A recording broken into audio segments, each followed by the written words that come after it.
การปฏิบัติฟังอย่างเดียวไม่ได้นะต้องลงมือทำจริง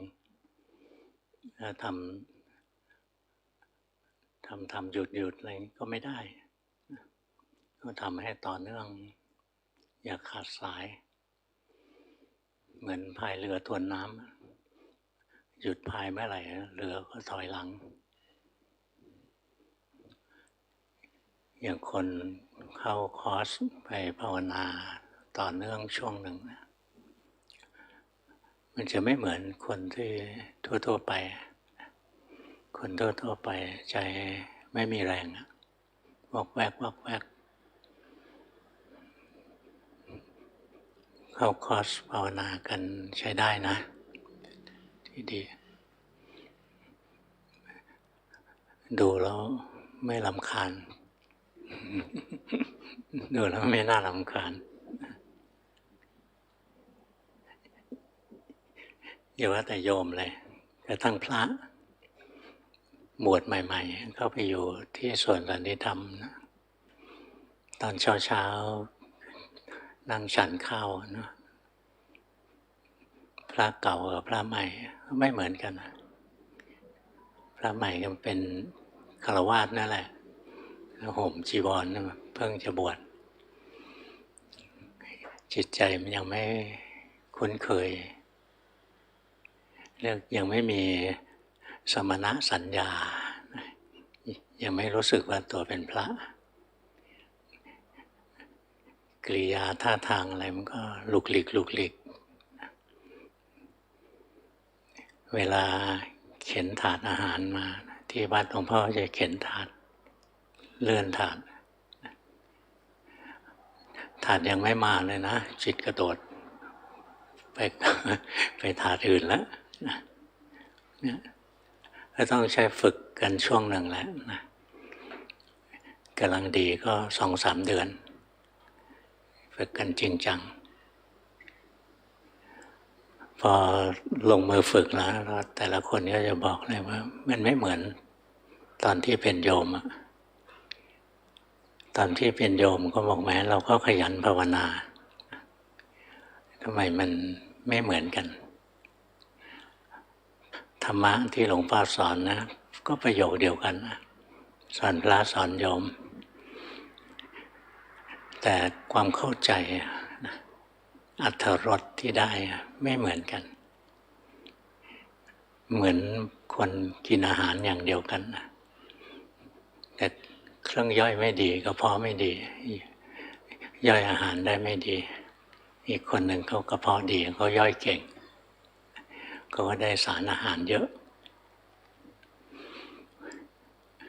ที่เล่าตรงนี้เพื่อจะบอกว่าพวกเราที่ว่าดีๆนะมันดีระดับหนึ่งดีกว่าคนไม่ภาวนาแต่ถ้าอยากดีจริงๆอยากได้มรรคผลในชีวิตนี้จริงๆการปฏิบัติมันต้องเข้มข้นไม่ได้แปลว่านั่งสมาธินานๆเดินจงกรมหามรุ่งหามค่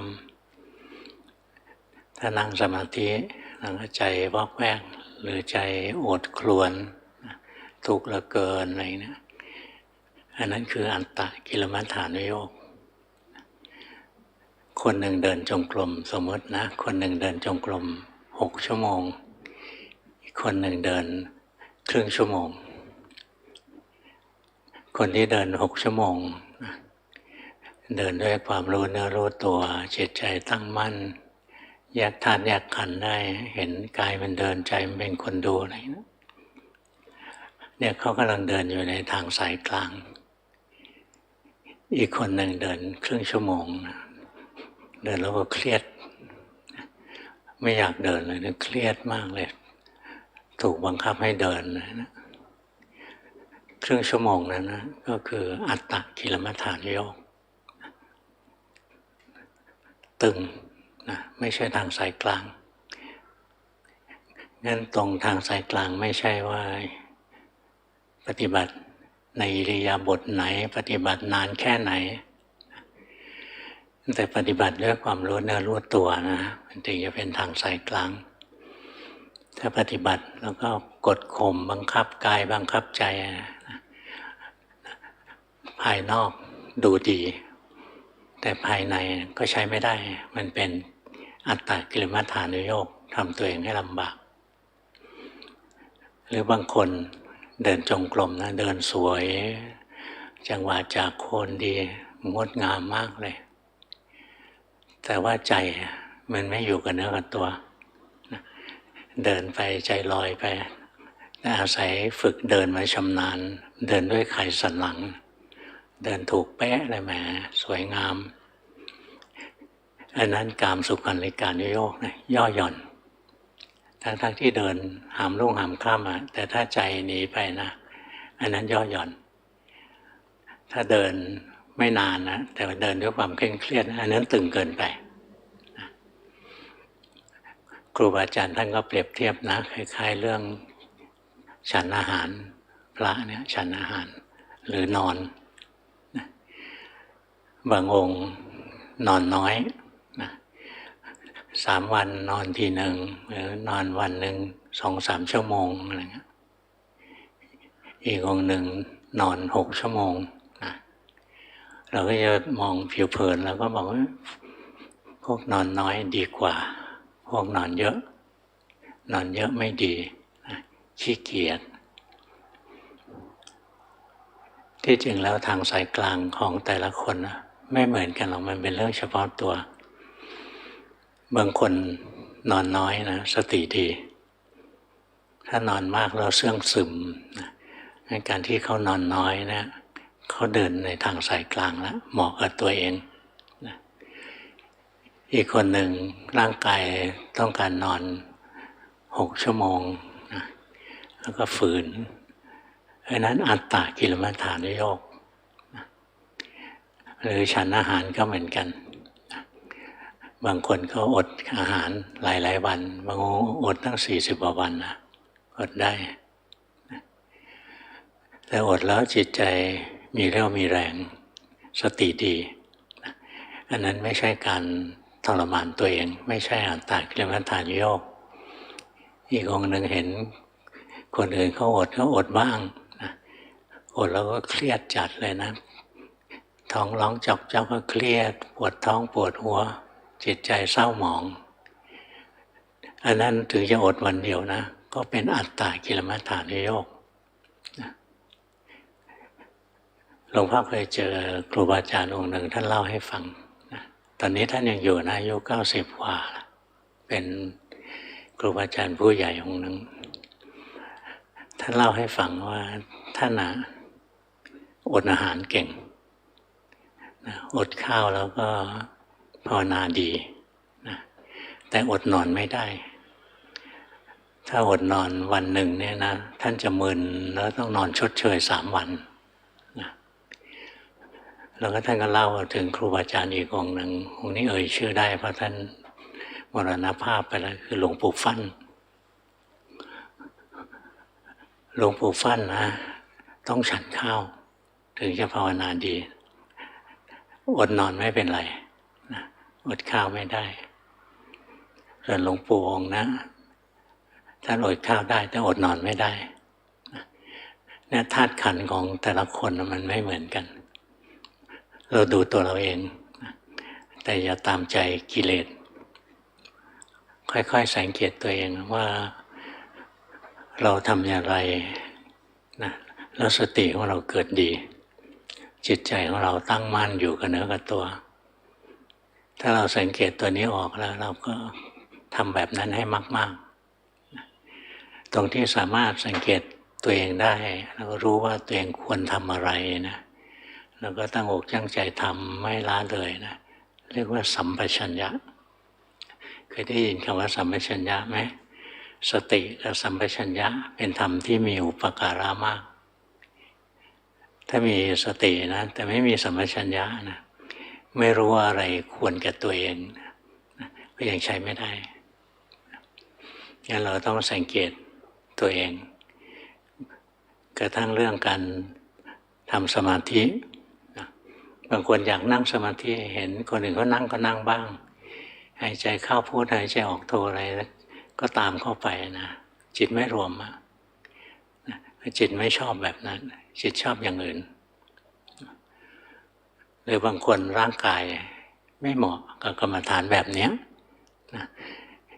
เห็นคนอื่นทำแล้วได้ดีอะไรเนี่ยอยากทำบ้างก็ทำไม่ได้ยกตัวอย่างพระอาจารย์อาเนี่ยพระอาจารย์อาเวลามาเทศนะชอบเอาเรื่องหลวงพ่อมาเล่าวันนี้หลวงพ่อขอแก้แค้นสักครั้งเถอะนะ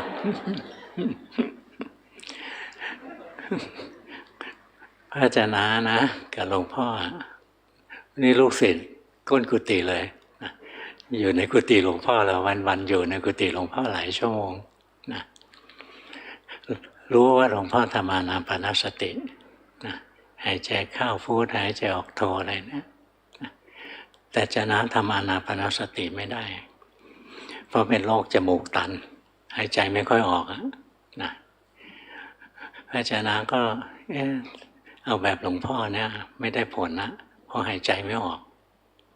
พระอาจารย์เลยใช้วิธีเคลื่อนไหวแล้วรู้สึกนะขยับรู้สึกขยับรู้สึกนะเดินไปก็รู้สึก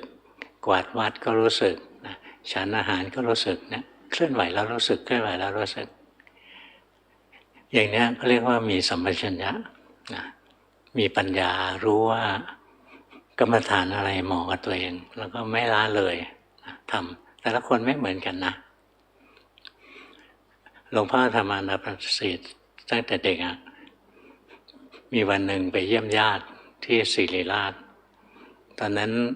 คนไข้เยอะก็เห็นพระองค์หนึ่งนะมานอนอยู่บนทางเดินนอนบนเปลที่มีล้อ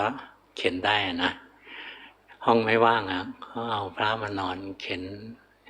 ใส่น้ำเกลือใส่อะไรอยู่บนทางเดินนั่นแหละหน้าตาท่านผ่องใสใสหลวงพ่อเห็นนะเดินผ่านทีแรกไม่เห็นนะพอเดินผ่านแล้วอะไรหันไปดูโอ้งามมากก็เลยเข้าไปคุยกับท่านนะว่าหลวงพ่อภาวนายังไงนะท่านบอกท่านพุทโธแล้วโยมภาวนาไงบอกผมหายใจเข้าพูดหายใจออกโธนะท่านบอกว่าเคยคิดไหมว่าวันหนึ่งเกิดหายใจไม่ออกจะทำกรรมฐานยังไงท่านตั้งโจทย์ให้เราคิดเหมือนกันนะเพราะเราตอนนั้นทำอย่างเดียวเลยนะทำอานาปานสติหายใจแล้วสบายสงบพอตอนท่านถามว่าถ้าเกิดวันหนึ่งนะถูกใส่ท่อใส่อะไรเข้าไปแล้วหายใจไม่ได้นะแล้วจะภาวนายังไงนะพอได้ประเด็นนี้มานะหลวงพ่อก็เลยภาวนาหลากหลายเลยนะทำอย่างน้อยก็ทำอย่างนี้ก็ท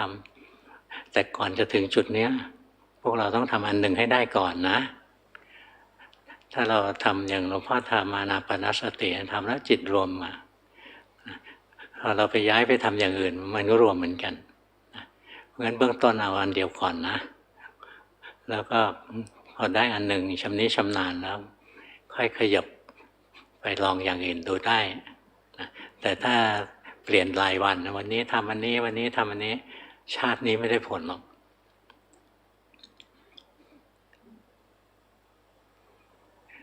เนี่ยการภาวนานะเราดูตัวเองอะไรที่เหมาะกับตัวเราก็เอาอันนั้นแหละแล้วเราก็ไม่เลิกทำตลอดเวลาเท่าที่ทำได้หลวงพ่อไปกราบครูบาอาจารย์องค์หนึ่งนะเราพระอุปถากนะเห็นหน้าหลวงพ่อนะท่านจะดีใจนะท่านจะรีบให้หลวงพ่อไปนั่งรอก่อนเลยให้โยมทั่วๆไปนะเข้าไปกราบครูบาอาจารย์กราบแล้วออกกราบแล้วออกไปเลยพอโยมออกหมดนะปิดประตูนะปิดประตูศาลาปิดประตูมณฑปหลวงพ่อก็ส่งกันบ้านครูบาอาจารย์ท่านก็นั่งฟังพอส่งกันบ้านเสร็จแล้วก็แยกย้ายตอนเย็นไปเจอท่านเดินอยู่ข้างนอกมณฑปท่านถามนะว่าโยมทำได้ไงโยมภาวนาปีหนึ่งหลวงพ่อไปกราบหลวงปู่องค์นี้ครั้งหนึ่ง ท่านก็จำได้อะโยมทำไงปีหนึ่งนะเหมือนพระทำ10 ปี20 ปียังไม่ได้อย่างนี้เลยนะหลวงพ่อบอกท่านว่าผมทำตลอดเวลาผมทำตลอดเลยนะตั้งแต่ตื่นจนหลับคือการปฏิบัติยกเว้นเวลาทำงานที่ต้องคิดนี่พวกเราทำอย่างหลวงพ่อให้ได้นะการปฏิบัตินะไม่ได้เลือกว่าวันหนึ่งจะทำ1 ชั่วโมง2 ชั่วโมงถ้าเราคิดว่าการปฏิบัติคือทำวันละชั่วโมงหรือทำวันละ2 ชั่วโมงหรือทำวันละ6 ชั่วโมงเรายังประมาทมากเลยนะย่อหย่อนมากเกินไปนะนี่ทำยังไงเราจะสามารถปฏิบัติได้ทั้งวันนะยกเว้นตอนที่ทำงานที่ต้องคิดนะ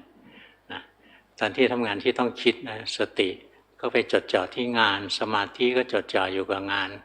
ปัญญาก็คิดเรื่องงานขณะนั้นไม่ได้รู้กายไม่ได้รู้ใจนะเพราะงั้นขณะนั้นทำกรรมฐานไม่ได้แต่ถ้าเราเคยฝึกนะที่จะเจริญสติในชีวิตประจำวันได้นะเราถึงจะปฏิบัติได้ทั้งวันนะถ้าหากเก่งเฉพาะตอนทำกรรมฐานในห้องกรรมฐานแต่ยังปฏิบัติในชีวิตประจำวันไม่เป็นนะยังห่างไกลหลวงปู่มั่นนะท่านเคยสอนหลวงพ่อไม่ทันหลวงปู่มั่นหรอกท่านมรณภาพปี2492หลวงพ่อเกิด2495ไม่ทันท่านนะแต่ลูกศิษย์ท่านนะหลวงพ่อเข้าไปเรียนด้วยจำนวนมากองค์หนึ่งคือหลวงปู่สุวัตโจหลวงปู่สุวัตก็เล่าให้ฟังว่าหลวงปู่มั่นสอนท่านนะบอกทำสมาธิมากเนิ่นช้า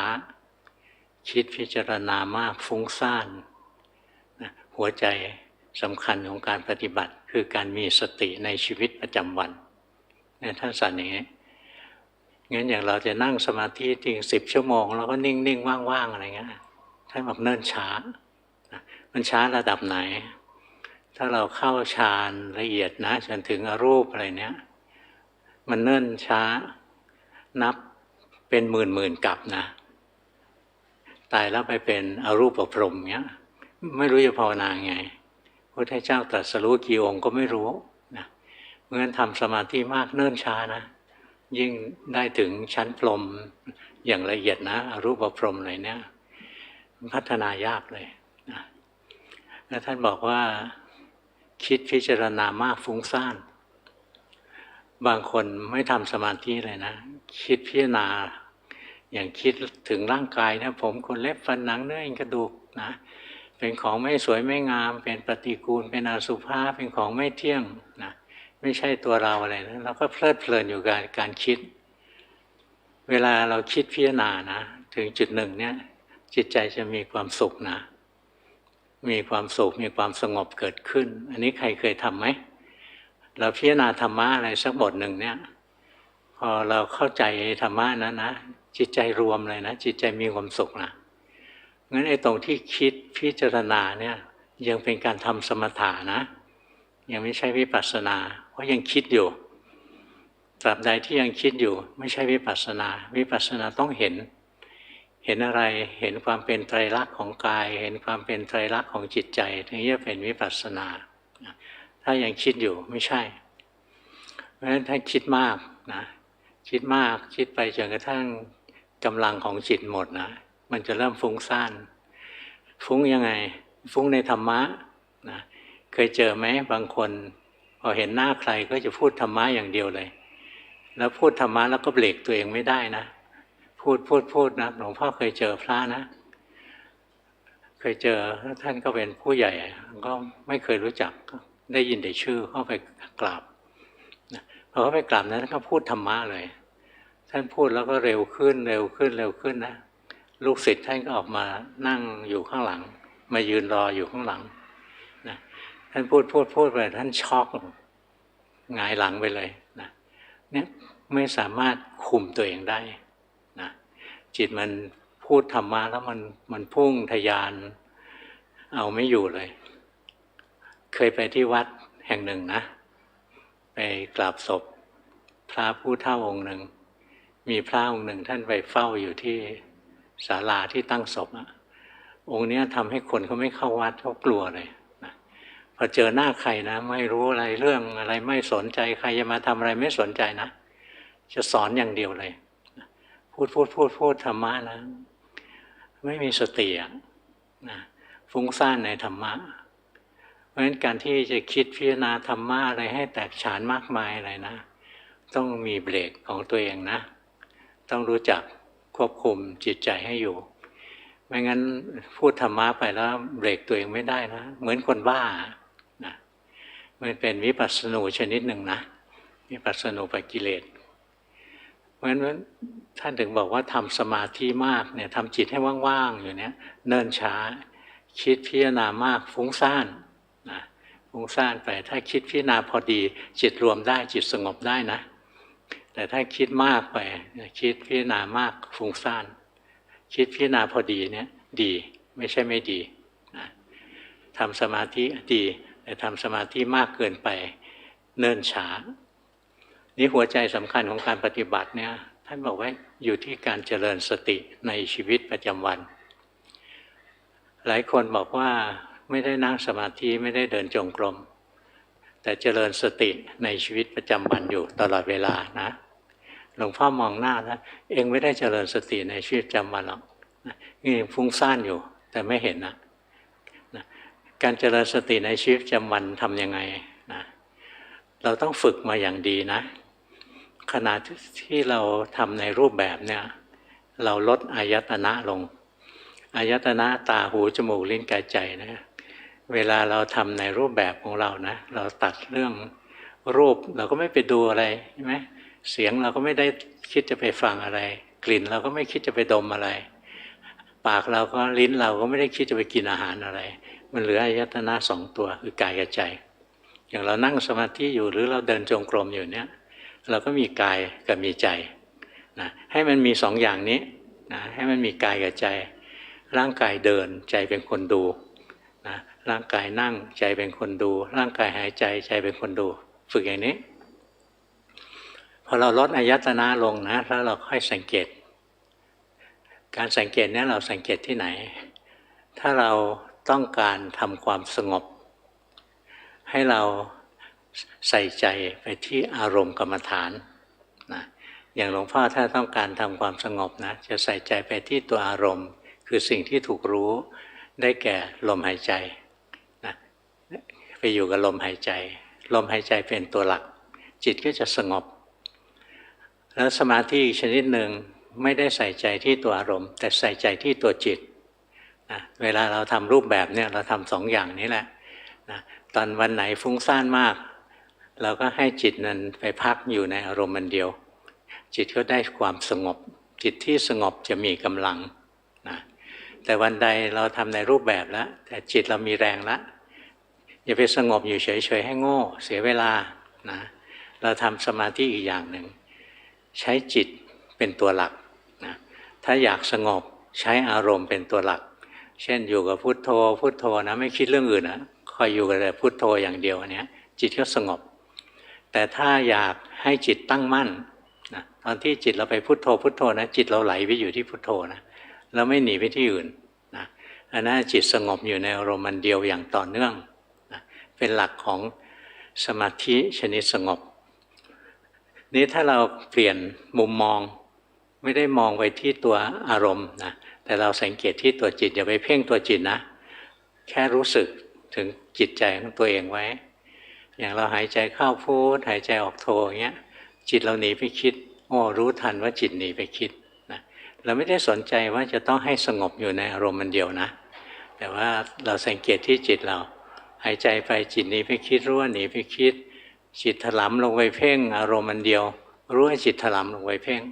นะฝึกอย่างนี้เรื่อยๆต่อไปเราจะรู้เท่าทันจิตตัวเองนะจิตไปหนีไปทางไหนเรารู้หมดเลยจิตไหลไปคิดก็รู้จิตไปเพ่งก็รู้นะจิตไปอดีตไปอนาคตอะไรรู้หมดนะตรงที่รู้ตัวนี้แหละการที่เรารู้เท่าทันจิตตนเองนี่แหละคือจุดสำคัญที่ว่าเราจะปฏิบัติในชีวิตประจำวันได้หรือไม่นะการปฏิบัติในชีวิตประจำวันไม่ใช่เดินอยู่ริมถนนก็กำหนดยกหนอย่างหนออะไรให้รถเหยียบนะไม่ใช่ การเจริญสติในชีวิตประจำวันนะมีตาก็ดูมีหูก็ฟังมีจมูกก็ดมกลิ่นมีลิ้นก็รู้รสมีกายก็รู้สัมผัสทางกายมีใจก็ยังคิดนึกได้แต่ทุกครั้งที่มีการกระทบอารมณ์ทางตาหูจมูกลิ้นกายใจนะมันเกิดปฏิกิริยาขึ้นที่จิตนะจิตจะกระเพื่อมหวั่นไหวเป็นความสุขบ้างเป็นความทุกข์บ้างเป็นกุศลบ้างเป็นอกุศลบ้างหลงไปคิดบ้างนะหลงไปดูบ้างหลงไปฟังบ้างนะเนี่ยจิตจะทำงานสิ่งที่เกิดขึ้นกับจิตเนี่ยนะภายหลังการกระทบอารมณ์เนี่ยจะมีสองกลุ่มใหญ่ๆอันหนึ่งคือเรื่องความรู้สึกนะมีความรู้สึกอย่างเราเห็นผู้หญิงสวยนะใจเราเกิดราคะเราเห็นดอกไม้สวยรู้สึกมีความสุขนะหรืออากาศเย็นๆรู้สึกมีความสุขนะความสุขที่เกิดขึ้นในใจนะเราก็มีสติรู้นะอะไรเกิดขึ้นในจิตใจเราความรู้สึกสุขเกิดขึ้นเรารู้ความรู้สึกทุกข์เกิดขึ้นเรารู้นะกุศลเกิดขึ้นเรารู้อกุศลเกิดขึ้นเรารู้เนี่ยนี่อย่างหนึ่งนะรู้ความรู้สึกอีกอันหนึ่งรู้พฤติกรรมของจิตจิตของเราไม่เคยอยู่นิ่งเดี๋ยวก็ไปทางตาเดี๋ยวก็ไปทางหูไปทางจมูกทางลิ้นทางกายทางใจพระพุทธเจ้าเคยสอนนะว่าจิตนะเกิดดับอย่างรวดเร็วเลยดวงหนึ่งเกิดขึ้นดวงหนึ่งดับไปทั้งวันทั้งคืนจิตนี้เที่ยวไปรวดเร็วที่เที่ยวของจิตนั้นก็คือตาหูจมูกลิ้นกายใจนั่นเองเที่ยวไปทางตาคือเที่ยวไปดูรูปเที่ยวไปทางหูก็เที่ยวไปฟังเสียงเที่ยวไปทางจมูกก็เที่ยวไปดมกลิ่นนะเที่ยวไปที่ลิ้นก็เที่ยวไปรู้รสเที่ยวไปทางร่างกายก็รู้สัมผัสทางกายเที่ยวไปทางใจก็ไปรู้ธรรมารมณ์ทั้งหลายเช่นเรื่องราวที่คิดอะไรเงี้ยเนี่ยจิตมันเที่ยวเก่งถ้าเราฝึกนะนอกจากเราจะรู้ทันว่าตอนนี้มีความรู้สึกสุขหรือทุกข์ดีหรือชั่วแล้วเรายังได้เห็นพฤติกรรมของจิตด้วยจะเห็นอารมณ์ที่เกิดขึ้นนะความรู้สึกที่เกิดขึ้นกับจิตก็ใช้ได้จะเห็นพฤติกรรมของจิตที่เกิดดับทางทวารทั้ง6ก็ใช้ได้นะเนี่ยเราดูจิตเราจะดูกันอย่างนี้นี้เราต้องมาทำในรูปแบบนะทำกรรมฐานแล้วคอยรู้เท่าทันจิตตัวเองอย่างเรานั่งกรรมฐานไปนานๆแล้วเกิดร้อนในห้องเราร้อนเหงื่อตกนะใจเราหงุดหงิดนะเราก็รู้ว่านี่ความหงุดหงิดเกิดขึ้นแล้วรู้ทันกำลังร้อนๆอยู่มีลมโชยเข้ามาเย็นสบายรู้สึกมีความสุขนะเราก็รู้ว่าจิตมีความสุขเนี่ยหัดนะหัดจริงๆหรือเรานั่งสมาธินั่งอยู่เงี้ยจิตฟุ้งซ่านไม่ยอมรวมเลยเราหงุดหงิดเรารู้ทันว่าจิตหงุดหงิดนั่งสมาธิไปจิตรวมสบายมีความสุขรู้ว่าจิตมีความสุขรู้ว่าชอบที่จิตรวมรู้ว่าชอบที่จิตมีความสุขเนี่ยการทำในรูปแบบนะเราจะมาหัดรู้เท่าทันจิตคือรู้ทันความรู้สึกที่เกิดขึ้นกับจิตกับรู้ทันพฤติกรรมของจิตพฤติกรรมของจิตเช่นเรานั่งหายใจเข้าพูดหายใจออกโทดีๆหนีไปคิดเรื่องอื่นแล้วนะเนี่ยจิตมันหลงไปทางใจหลงไปคิดแล้วนะเนี่ยหัดรู้พฤติกรรมของจิตนี่ตอนที่เราทำในรูปแบบนะแล้วเรามาหัดรู้จิตใจตัวเองนะจิตเราจะตั้งมั่นขึ้นมาเป็นคนดูด้วยนะเป็นคนดูแล้วจะเห็นเลยว่าความสุขความทุกข์กุศลอกุศลอะไรนะเป็นของถูกรู้ถูกดูนะไม่ใช่จิตตัวจิตเองที่ไปเกิดดับทางตาหูจมูกลิ้นกายใจก็เป็นของไม่เที่ยงแล้วก็เป็นของที่บังคับไม่ได้นะเนี่ยพอเราฝึกในรูปแบบชำนิชำนาญนะเราก็ออกมาสู้กับโลกข้างนอกได้คล้ายๆเราซ้อมมวยมาดีแล้วถึงเวลาเราก็ขึ้นสังเวียนชกสักทีซ้อมเก่งอย่างเดียวแล้วไม่เคยขึ้นชกนะไม่ได้แชมป์เหมือนน่าเก่งแต่ในห้องกรรมฐานนะออกมาข้างนอกแล้วล้มเหลวอะไรเนี้ยไม่ได้แชมป์คือไม่ได้มรรคผลอะไรหรอกนะเพราะฉะนั้นเราต้องฝึกในห้องกรรมฐานของเราให้ดีก่อนนะฝึก2 อย่างนะจำได้ไหมวันไหนจิตฟุ้งซ่านน้อมจิตไปอยู่ในอารมณ์อันเดียวที่มีความสุขอย่างต่อเนื่องใช้อารมณ์เป็นตัวหลักจิตจะได้พักผ่อนมีแรงถ้าจิตมีแรงแล้วใช้จิตเป็นตัวหลักทำกรรมฐานไปแล้วจิตเราสุขทุกข์ดีชั่วให้รู้ทันจิตไปคิดไปนึกไปปรุงไปแต่งอะไรรู้ทันนะ เนี่ยพอเราชำนิชำนาญในการอ่านจิตตนเองได้แล้วเนี่ยพอเรามาอยู่ในชีวิตจริงเราไม่ได้ใช้อายตนะแค่กายกับใจแต่เราใช้6อายตนะเลยนะเวลาอยู่ในชีวิตจริงนะมีตาหูจมูกลิ้นกายใจใช้มันทุกอันเลยแล้วไม่ได้เจตนาว่าจะใช้อันไหนนะจิตมันเลือกใช้ของมันเองบางทีมันก็ดูบางทีมันก็ฟังบางทีมันก็ไปดมกลิ่นบางทีก็ไปรู้รสบางทีก็รู้สัมผัสทางกายบางทีก็ไปคิดนึกทางใจเนี่ยจิตทำงานของเขาเองนะเนี่ยเราคอยรู้ทันไปเรื่อยๆตากระทบรูปเกิดความเปลี่ยนแปลงขึ้นที่จิตมีสติรู้ทันหูได้ยินเสียงเกิดความเปลี่ยนแปลงขึ้นที่จิตมีสติรู้ทันจมูกได้กลิ่นลิ้นกระทบรสกายกระทบสัมผัสเกิดความเปลี่ยนแปลงขึ้นที่จิตมีสติรู้ทันใจกระทบความคิดเกิดความเปลี่ยนแปลงขึ้นที่จิตมีสติรู้ทันเห็นไหมจะอยู่ในชีวิตประจำวันเนี่ยนะไม่ใช่พอตาเห็นรูปก็กำหนดเห็นหนอเห็นหนอนั่นมันสมถะทั้งหมดเลยนะไปกำหนดไปบริกรรมหรือหูได้ยินเสียงก็ได้ยินหนอได้ยินหนออะไรเงี้ยนะมันยังไม่ใช่วิปัสสนาหรอกนะแล้วไม่ใช่การเจริญสติในชีวิตประจำวันด้วยจะข้ามถนนก็เดินโอ้ยยกเท้าย่างเท้ารถเหยียบแล้วยังไม่ทันจะถึงฝั่งเลยนะอันนั้นไม่ใช่การเจริญสติในชีวิตประจำวันการเจริญสติปัญญาในชีวิตประจำวันนี้ใช้ชีวิตอย่างนี้แหละนะแต่อ่านใจตัวเองให้ออกนะมีตาก็เห็นรูปมีหูก็ได้ยินเสียงมีจมูกก็ได้กลิ่นมีลิ้นก็รู้รสมีกายก็รู้สัมผัสมีใจก็ไม่ได้ห้ามมันจะคิดจะนึกจะปรุงจะแต่งจะดีจะชั่วจะสุขจะทุกข์อะไรไม่ห้ามแต่มีสติรู้ทันนะเพราะฉะนั้นการที่จะเจริญสติในชีวิตประจำวันได้นะต้องมีสติรู้เท่าทันจิตตนเองจิตสุขเกิดขึ้นภายหลังการกระทบอารมณ์ทางทวารทั้ง6ก็รู้นะจิตทุกข์เกิดขึ้นภายหลังการกระทบอารมณ์ก็รู้นะจิตเป็นกุศลภายหลังการกระทบอารมณ์ก็รู้จิตเป็นอกุศลภายหลังการกระทบอารมณ์ก็รู้นะจิตมีพฤติกรรมหลงไปในอดีตหลงไปในอนาคตก็รู้นะจิตมีพฤติกรรมถลำลงไปเพ่งนะเพ่งลมหายใจเพ่งมือเพ่งเท้าเพ่งท้องรู้นะว่าจิตมีพฤติกรรมถลำลงไปเพ่งจิตมีพฤติกรรมหนีไปคิดนะรู้ต้องรู้เท่าทันจิตนะถึงจะเจริญสติในชีวิตประจำวันได้ถ้ารู้เท่าทันจิตไม่ได้ยังเจริญสติในชีวิตประจำวันไม่ได้จริงหรอกนะได้แต่ทำอัตตากิลมัฏฐานุโยคนะคือบังคับตัวเองไปเรื่อยๆตลอดวันแล้วบอกว่าได้ปฏิบัติทั้งวันไม่ได้ปฏิบัติหรอกนะเนี่ยที่หลวงพ่อภาวนานะหลวงพ่อฝึกมาอย่างนี้เลยนะฝึกอ่านจิตตัวเองเลยนะตื่นนอนมาเนี่ยตอนที่จิตจะขึ้นจากภวังค์นะถ้าไปดูกระบวนการที่ตื่นนอนนะจิตมันขึ้นจากภวังค์ก่อนนะแล้วมันยังไม่รู้ว่าจะไปรู้อารมณ์อะไรนะมันขึ้นมาก่อนแล้วก็เกิดความรู้สึกนึกคิดขึ้นมาแล้วมันก็อีกช็อตหนึ่งมันจะขยายความรู้สึกเข้ามากระทบร่างกายนะก็จะพบร่างกายนอนอยู่ในท่าไหนนะนอนอ้าปากหรือนอนพลิกซ้ายพลิกขวาอะไรตะแคงซ้ายตะแคงขวาเนี่ยมันจะเห็นทันทีเลยนะเพราะงั้นเวลาถ้าเราฝึกให้ดีนะตั้งแต่จิตขึ้นจากภวังค์มานะเรารู้แล้วนะพอขึ้นมาแล้วถ้าไปกระทบความคิด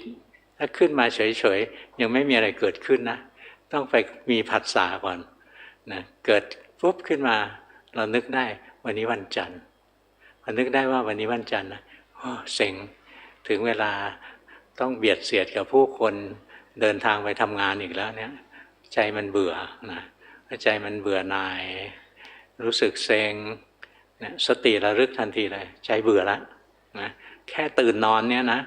ตื่นนอนแล้วพอนึกได้ว่าวันนี้วันจันทร์นะเบื่อแล้วพอนึกได้ว่าวันนี้วันพฤหัสนะมีความสุขพอถึงวันศุกร์นะก็ดีกระดาแล้วนะใครเป็นมั้งไหมอ่านตัวเองได้ไหมตรงเนี้ยยากเกินไปไหมที่จะอ่านไม่ยากหรอกนะถ้ายากหลวงพ่อทำไม่ได้หรอกหลวงพ่อไม่ใช่คนเก่งหรอกแต่หลวงพ่อเป็นคนที่อดทนนะสังเกตเอาไม่ยอมเชื่อง่ายนะเพราะฉะนั้นสายมูกับหลวงพ่อนี่นะคนละโยชน์เลยนะหลวงพ่อเป็นคนที่ไม่เชื่ออะไรง่ายๆหรอกนะ แต่สายมูในเมืองไทยเยอะนะเขาสำรวจมาไม่รู้สำรวจแบบไหนนะว่าคนไทยเนี่ยเป็นสายมู74%นะที่เหลือเป็นสายไม่มู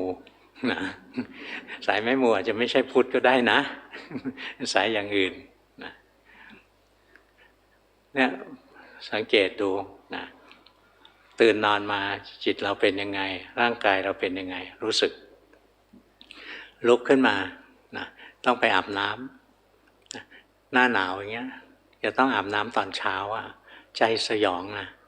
สมัยโบราณนะไม่ได้มีน้ำร้อนอะไรหรอกนะเครื่องทำน้ำอุ่นน้ำร้อนไม่มีแต่น้ำในตุ่มอ่ะพวกเราใครเคยอาบน้ำในตุ่มยกมือให้หลวงพ่อดูสิแก่เชื่อไหมแก่เด็กเดี๋ยวนี้ไม่เป็นแล้วนะเวลาเราหนาวนะเราเห็นน้ำในตุ่มนะกลัวนะสยองอ่ะขันที่1เนี่ยน่ากลัวที่สุดเห็นไหมพอถึงขันที่10นะเริ่มไม่กลัวแล้วขันสุดท้ายนะ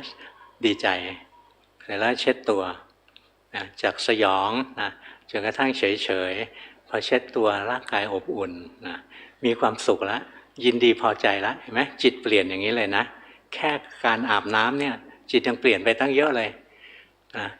ก่อนจะอาบตามองเห็นตุ่มน้ำในฤดูหนาวใจสยอง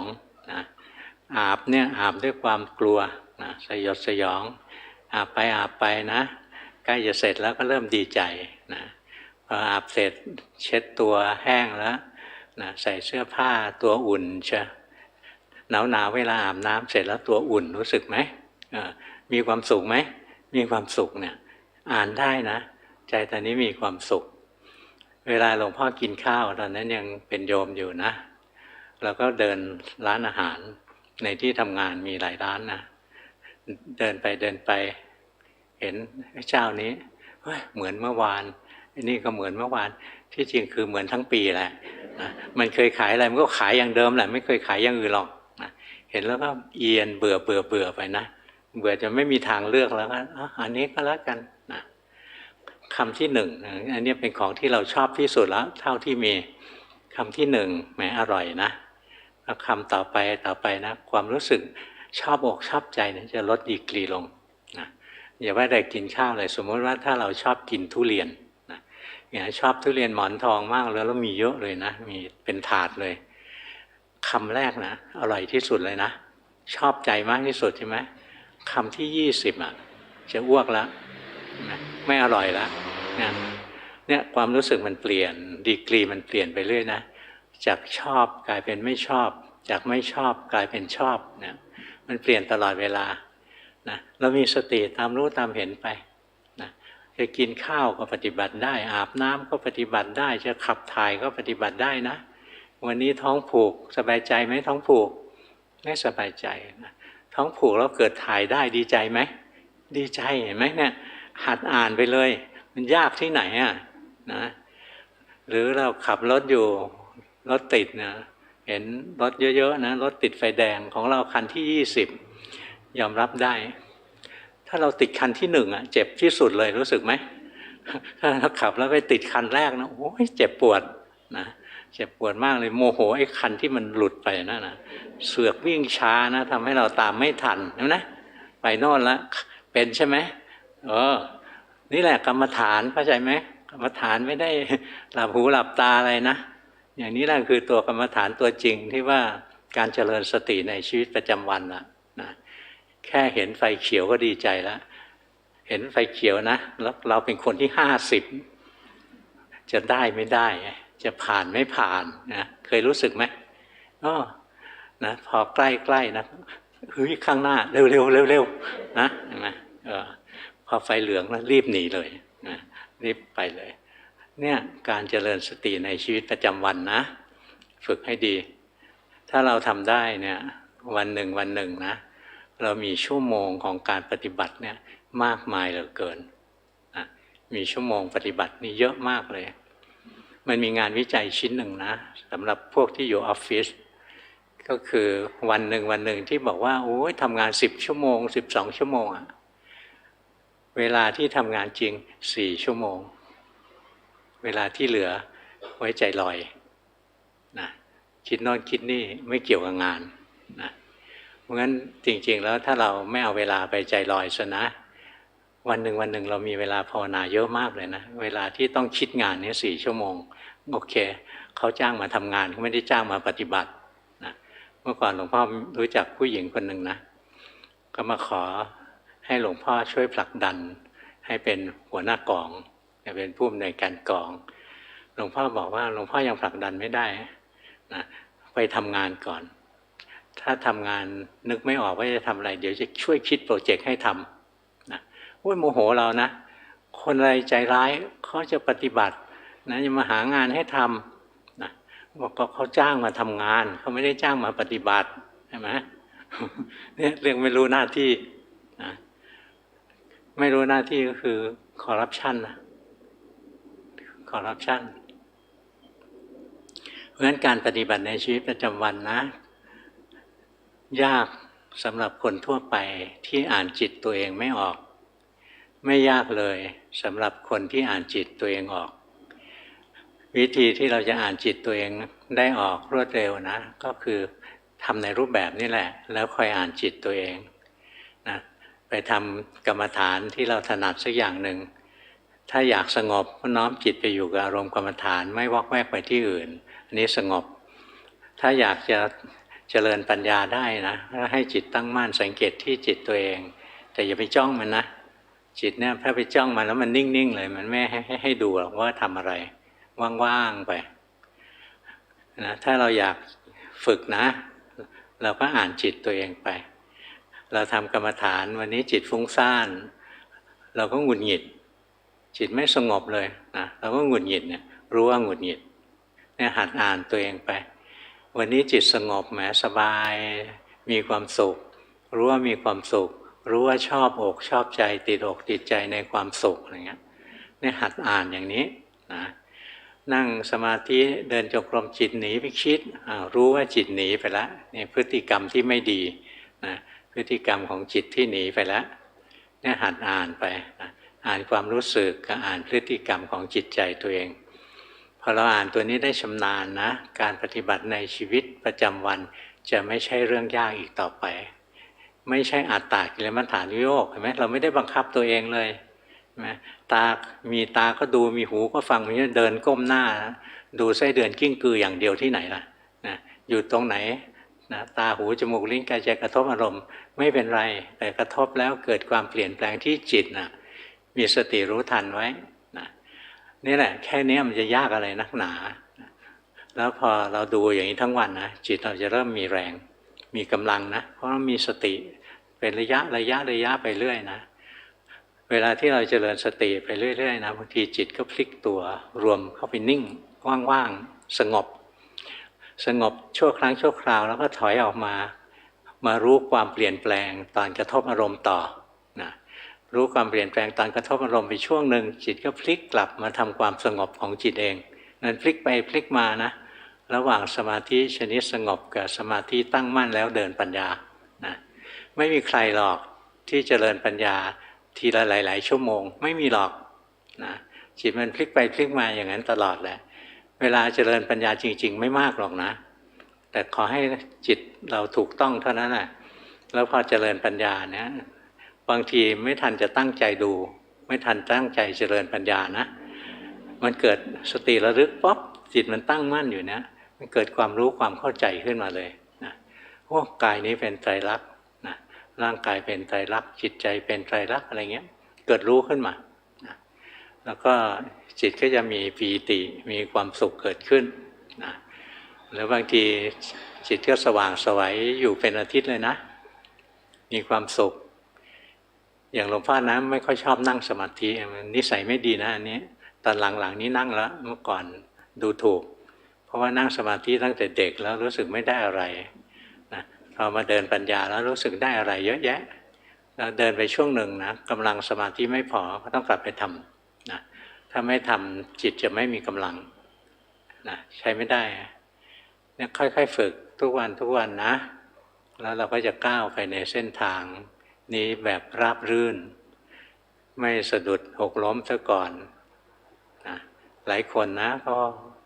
เดินไปนะก็พลัดตกข้างทางคนจำนวนมากนะเดินแล้วพลัดตกข้างทางไปน่าสงสารอยากดีนะแต่ใจมันไม่ถึงอยากดีแต่ว่ามันรักสุขรักสบายหลงโลกอะไรเงี้ยถูกโลกดึงดูดไปนะน่าสงสารโลกมันดูดไปนะก็นึกว่ามีความสุขมีความสนุกสนานอะไรเงี้ยเดี๋ยวนึงก็ไม่ได้เรื่องแล้วอย่างยังหนุ่มยังสาวเงี้ยบอกโอ้เอาไว้แก่แล้วค่อยภาวนาแก่แล้วภาวนายากนะจะนั่งสมาธิก็ปวดหลังเดินจงกรมก็เมื่อยขาเนี่ยทำอะไรก็ไม่ค่อยจะไหวอะตอนหนุ่มสาวก็โดนโลกมันลากออกไป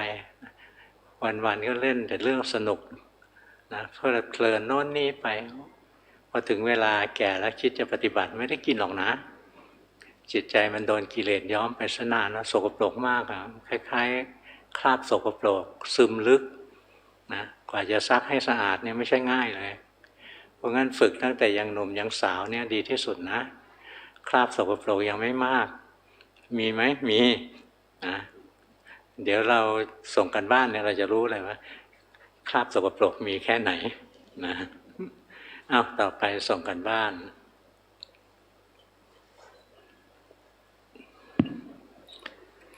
เบอร์หนึ่งภาวนาในรูปแบบใช้อานาปานสติมีลมหายใจเป็นวิหารธรรมในชีวิตประจำวันจะใช้การดูกายและจิต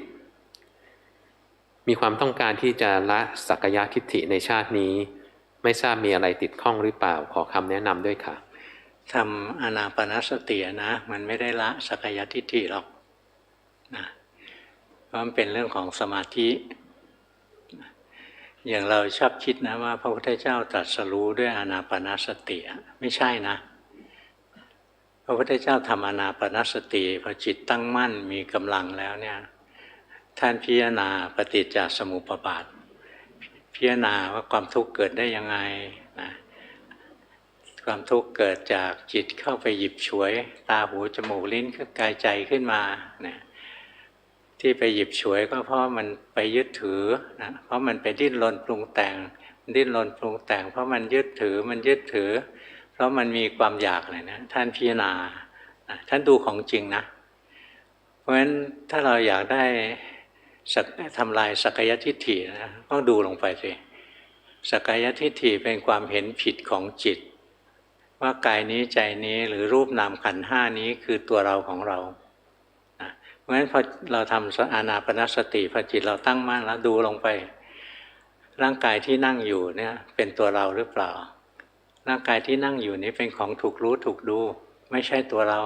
นะเนี่ยค่อยๆล้างความเห็นผิดว่ามีตัวตนไปนะความรู้สึกสุขทุกข์มันเที่ยงไหมเที่ยงมันสั่งให้เกิดได้ไหมมันห้ามได้ไหมอะไรนะก็มันสั่งไม่ได้บังคับไม่ได้มันไม่ใช่ตัวเราเพราะเราบังคับอะไรมันไม่ได้เลยนะเนี่ยเวทนาไม่ใช่ตัวเรานะความจำได้หมายรู้บางทีก็จำได้บางทีก็จำไม่ได้นะสั่งไม่ได้นะความปรุงดีปรุงชั่วคือตัวสังขารนะจิตจะดีหรือจิตจะชั่วสั่งได้ไหมอย่าชั่วมันก็ชั่วจงดีมันก็ไม่ยอมดีเนี่ยดูของจริงนะส่วนตัววิญญาณก็คือจิตที่เกิดทางอายตนะทั้งหกนะจิตจะไปดูรูปหรือจิตจะไปฟังเสียงหรือจิตจะไปคิดนะมันเป็นของมันเองนะเราสั่งไม่ได้หรอกเนี่ยหัดดูของจริงนะทำอานาปานสติให้จิตมีกำลังตั้งมั่นเป็นผู้รู้ผู้ดูแล้วดูธาตุดูขันธ์มันไปเลยแต่ละธาตุแต่ละขันธ์นะไม่ใช่ตัวเราไม่ใช่ของเรานะค่อยๆสังเกตเอาไปทำอย่างนี้นะทำสมาธิมากไม่ได้ทำให้เกิดปัญญานะคนละเรื่องกันเลยเรื่องของสมาธิมันเป็นเรื่องทำจิตให้สงบกับทำจิตให้ตั้งมั่นนะส่วนการเจริญปัญญาเนี่ยเป็นการฝึกจิตที่ตั้งมั่นแล้วให้มันฉลาดนะเบอร์สองภาวนาในรูปแบบโดยการเดินจงกรม30 นาทีนั่งสมาธิ30 นาทีใช้บริกรรมเมตตาคุณังอรหังเมตตาในชีวิตประจำวันดูกายเคลื่อนไหวและดูโทสะการภาวนาที่ผ่านมาผู้ช่วยสอนชี้ว่าเป็นการบังคับ ตอนเดินจงกรมและนั่งสมาธิจิตติดความสงบขอคำแนะนำจากหลวงพ่อด้วยครับสงบก็ดีกว่าไม่สงบนะแต่สงบเราต้องเดินปัญญาถ้าจิตเราสงบระดับฌานเนี่ยออกมาดูกายถ้าสงบนิดๆหน่อยๆอย่างที่พวกเราเป็นนะอ่านจิตที่เปลี่ยนแปลงไปเลยตาหูจมูกลิ้นกายใจกระทบอารมณ์จิตมีความเปลี่ยนแปลงอะไรเกิดขึ้นตามรู้ตามเห็นมันไปเดี๋ยวจุดหนึ่งมันจะเห็นนะว่าตัวเราไม่มีนะคือเบอร์หนึ่งเบอร์สองไม่ใช่ไม่ดีนะที่ฝึกมาดีนะจิตมีแรงดีนะแต่ตอนนี้มันถึงจุดที่ว่าจิตมีกำลังแล้วมันก็ต้องออกเดินปัญญานะเมื่อก่อนเนี้ยมีรายการเขานิมนต์หลวงตามหาบัวมาออกรายการนะเขาถามหลวงตาบอกว่าถ้าผมทำสมาธิมากๆจะเกิดปัญญาไหมบอกไม่เกิดหรอกคนละเรื่องนะสมาธิก็ส่วนของสมาธิมีวิธีฝึกต่างหากการเจริญปัญญาก็ทำอีกแบบหนึ่งไม่ใช่หายใจไปเรื่อยๆแล้วเกิดปัญญานะอย่างพวกเราจะเข้าใจผิดว่าพระพุทธเจ้าตรัสรู้ด้วยอานาปานสติไม่ใช่อานาปานสติเป็นแค่เครื่องมือทำให้จิตมีกำลังตั้งมั่นเด่นดวงขึ้นมานะแล้วท่านเอาไปดูความเกิดดับเหตุของผลเหตุกับผลเหตุกับผลไปเรื่อยนะทีแรกท่านสาวผลไปหาเหตุมาท่านทวนเหตุมาหาผลนะกลับไปกลับมาเนี่ยเข้าใจปฏิจจสมุปบาทเข้าใจอริยสัจสี่ท่องแท้เพราะงั้นมันเป็นกระบวนการต่างหากนะไม่ใช่การทำความสงบเฉยๆแต่ถ้าไม่มีจิตที่ตั้งมั่นแล้วไปเดินปัญญาเนี่ยฟุ้งซ่านวิปัสสนูไปกินหมดใช้ไม่ได้เบอร์สองก็ดีนะเบอร์สองดูไปร่างกายไม่ใช่เรานะดูเรื่อยๆไปร่างกายไม่ใช่ตัวเรานะดูซ้ำๆไปเบอร์สองดีจิตมีแรงดีนะทีนี้ดูกายไม่ใช่เราดูไปเรื่อยแล้วต่อไปมันเห็นจิตได้ชัดเจนเองอ่ะเบอร์สามฟุ้งซ่านอยู่รู้ไหมรู้ก็ดีเบอร์สามนั่งภาวนาในรูปแบบวันละ20 นาทีในชีวิตประจำวันจะดูกายเคลื่อนไหวบางครั้งสมองจะเครียดขอคำแนะนำจากหลวงพ่อด้วยค่ะสมองเครียดก็ช่างมันสิเรื่องของสมองเครียดใจไม่ชอบรู้ไม่ชอบอยากหายเครียดรู้ว่าอยากนะถ้าเมื่อไรใจเป็นกลางเนี่ยใจจะสงบเลยนะสบายกลายเป็นคนดูชิวๆนะดูไปสบายๆยังคิดเยอะอยู่เบอร์สามนะยังคิดเยอะก็ทำกรรมฐานของเราไปรู้ทันจิตไปจิตหลงไปคิดแล้วรู้จิตหลงไปคิดแล้วรู้ฝึกเยอะๆนะแล้วต่อไปเราจะรู้พฤติกรรมของจิตได้มันชอบหลงชอบหนีนะพอเรารู้ตัวนี้นะต่อไปพอหนีปุ๊บรู้ปั๊บเลยนะเบอร์สี่ภาวนาในรูปแบบโดยเดินจงกรมวันละ1 ชั่วโมงรู้กายเคลื่อนไหวเห็นความคิดเห็นอารมณ์โกรธเห็นความอยากได้บ่อยขึ้นในชีวิตประจำวันรู้อาการเคลื่อนไหวตามรู้ความคิดเห็นว่าเมื่อมีการเพ่งร่างกายจะหยุดหายใจชั่วคราวขอคำแนะนำจากหลวงพ่อด้วยค่ะดีทำอีกทำไปนะดูกายดูใจมันทำงานไปเรื่อยๆนะแล้วก็หมายรู้มันสักนิดนึงไม่ใช่เราร่างกายไม่ใช่ตัวเราความรู้สึกนึกคิดก็เป็นสิ่งที่เราสั่งไม่ได้รู้สึกไหมสั่งไม่ได้นะดูในมุมนี้เลยเป็นของสั่งไม่ได้บังคับไม่ได้เลือกไม่ได้นะหัดดูไปเรื่อยแล้วทำในรูปแบบทุกวันนะจิตจะได้มีแรงนะจิตก็ดีนะเริ่มมีแรงแล้วล่ะนี่พอจิตมีแรงนะเราก็ต้องเอาจิตไปทำงานคือทำวิปัสสนาการทำวิปัสสนานะอย่างน้อยต้องมีเครื่องมือ3 ตัว1มีจิตที่ตั้งมั่นมีสัมมาสมาธิจิตตั้งมั่นเป็นผู้รู้อันที่2สติระลึกรู้รูปธรรมหรือนามธรรมนะไม่ใช่สติล่องลอยไปคิดถึงเรื่องอื่นนะสติรู้กายสติรู้ใจอันที่3มีสัญญาหมายรู้ความเป็นไตรลักษณ์ของกายของใจ สัญญาเป็นคำที่พูดยากที่สุดนะมันคล้ายๆคำว่าวิตกอ่ะอย่างถ้าเราดูกายนะแล้วเราคิดว่าร่างกายเราไม่เที่ยงเป็นทุกข์เป็นอนัตตาอันนี้ยังไม่ใช่สัญญานะนี่เป็นการคิดเอาเป็นการตรึกเอานะเป็นวิตกแต่ทีแรกก็อาจจะต้องอาศัยวิตกอาศัยการตรึกว่าร่างกายไม่ใช่เราอะไรเงี้ยนะจิตใจไม่ใช่เรานะแต่พอถึงช่วงหนึ่งนะตรงที่สัญญามันทำงานได้เองแล้วเนี่ยมันจะไม่ต้องคิดหรอกพอสติระลึกรู้กายด้วยจิตที่ตั้งมั่นปั๊บมันจะรู้สึกเลยมันรู้สึกนะรู้สึกเลยกายไม่ใช่เรานะจิตตั้งมั่นอยู่สติระลึกรู้ความสุขความทุกข์นะสัญญามันจะเห็นไม่ใช่เรานะความสุขความทุกข์ก็ไม่ใช่เราเป็นของไม่เที่ยงเป็นของที่ทนอยู่ไม่ได้นะเนี่ยทีแรกอาจจะต้องมีวิตกมีการช่วยมันคิดแต่ถ้าจิตมันหัดมองจนมันมองเป็นแล้วมันมีสัญญาที่จะหมายรู้ความเป็นไตรลักษณ์ได้แล้วถึงตอนนี้ไม่ต้องไปคิดแล้วนะเราก็จะมีจิตที่ตั้งมั่นคือสัมมาสมาธิมีสติรู้กายรู้ใจนั่นคือสัมมาสตินะแล้วก็หมายรู้โดยที่ไม่ได้เจตนาหมายรู้กายหมายรู้จิตนะด้วยความเป็นไตรลักษณ์มันเห็นเองนะอย่างบางคนแปลงฟันอยู่แปลงฟันมือขยับนะอยู่ๆปุ๊บจิตมันหมายรู้เลยอันนี้เป็นท่อนอะไรก็ไม่รู้ไม่ใช่ตัวเราละนะอย่างนี้เรียกมันไปหมายรู้นะแต่ว่าหมายรู้นี่ยังน่าสงสารนะเห็นแต่แค่มือนะเห็นแต่แขนค่อยๆฝึกไปเรื่อยๆไม่ใช่คิดนะแต่เบื้องต้นก็อาศัยคิดหลวงปู่ดูลบอกว่าคิดเท่าไหร่ก็ไม่รู้หยุดคิดถึงจะรู้แต่ก็ต้องอาศัยคิดก็เพื่ออะไรเพื่อคิดลงเป็นไตรลักษณ์นะมีจิตตั้งมั่นสติระลึกรู้กายคิดถึงกายว่าเป็นไตรลักษณ์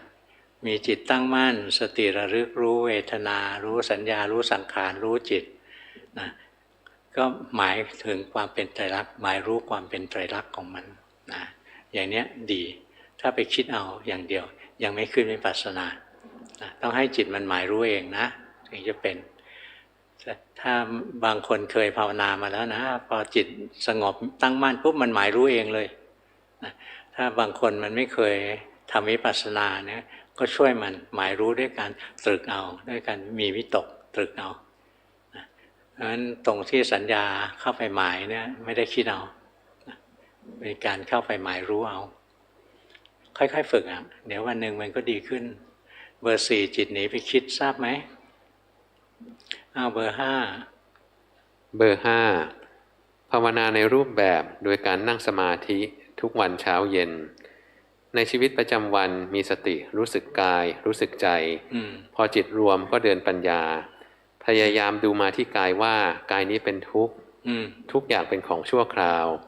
ไม่ทราบเจริญปัญญาอยู่นี้ทำได้จริงหรือว่าจิตนึกคิดไปเองคะตอนนี้ยังเป็นขั้นที่คิดอยู่นะไม่เป็นไรถึงเมื่อกี้ถึงหลวงพ่อถึงบอกไงทีแรกอาศัยคิดอ่ะอาศัยคิดนะจนกระทั่งจิตมันหัดมองพอสติระลึกรู้กายมันก็รู้จักว่านี่กายก็เป็นไตรลักษณ์นะสติระลึกรู้ความรู้สึกนึกคิดจิตใจมันก็เห็นไตรลักษณ์แต่เบื้องต้นอาศัยคิดนั่นแหละหลวงปู่บอกคิดเท่าไหร่ก็ไม่รู้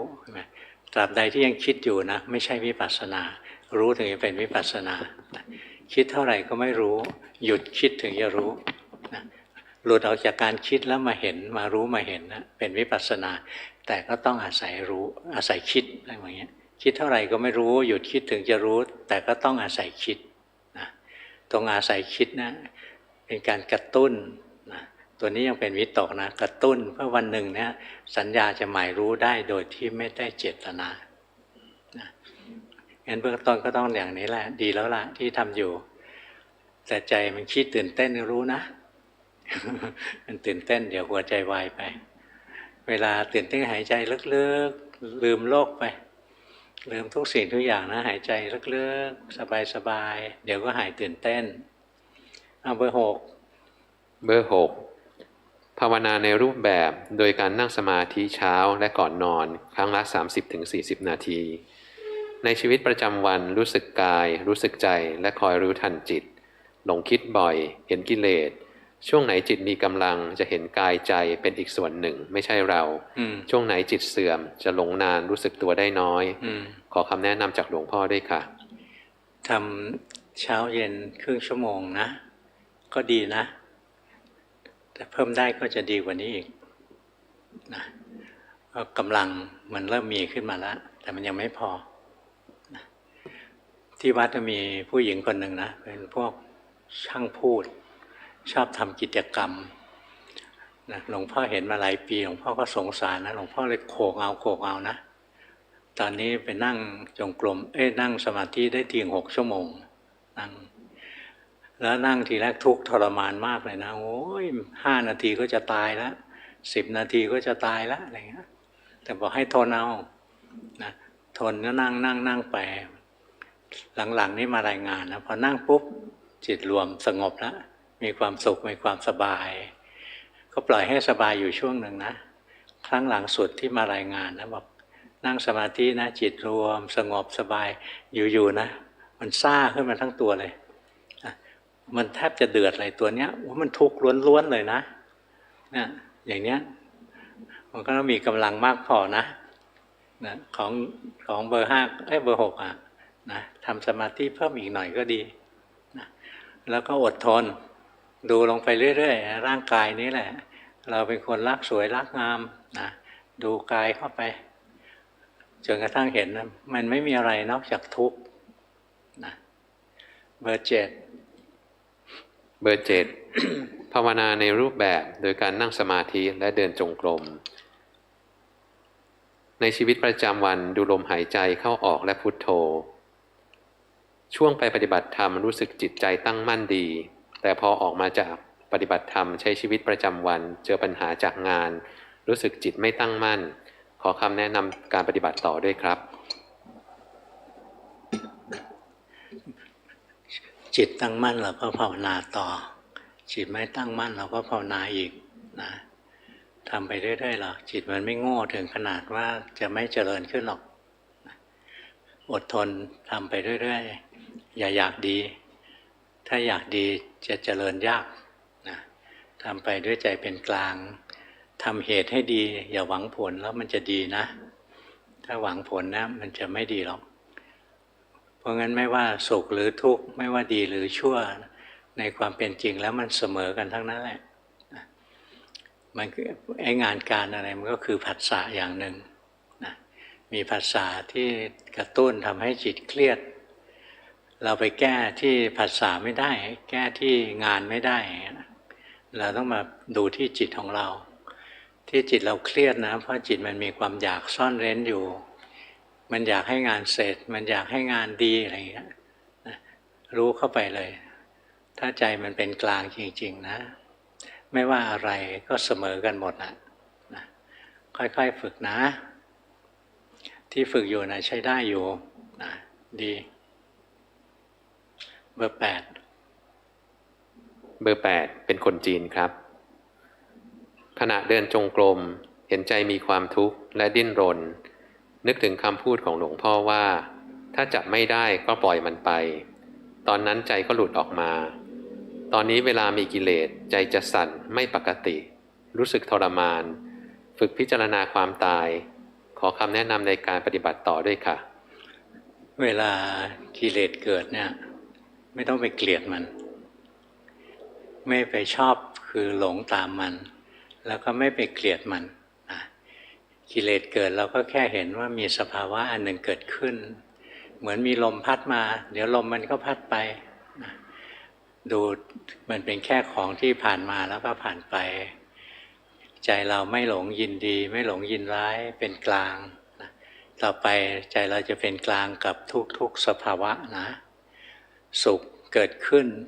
จิตก็ไม่ยินดีเป็นกลางทุกข์เกิดขึ้นจิตก็ไม่ยินร้ายเป็นกลางนะสงบจิตก็ไม่หลงยินดีฟุ้งซ่านจิตก็ไม่หลงยินร้ายมันจะเข้าสู่ความเป็นกลางนะค่อยๆฝึกไปตอนนี้จิตเรายังไม่เป็นกลางมันยังเร่าร้อนนะมันยังอยากดีให้รู้ทันไอ้อยากดีนี่แหละตัวร้ายเลยล่ะนะ ตัวอยากดีนั่นแหละทำให้เราเนิ่นช้าเข้าใจเนาะ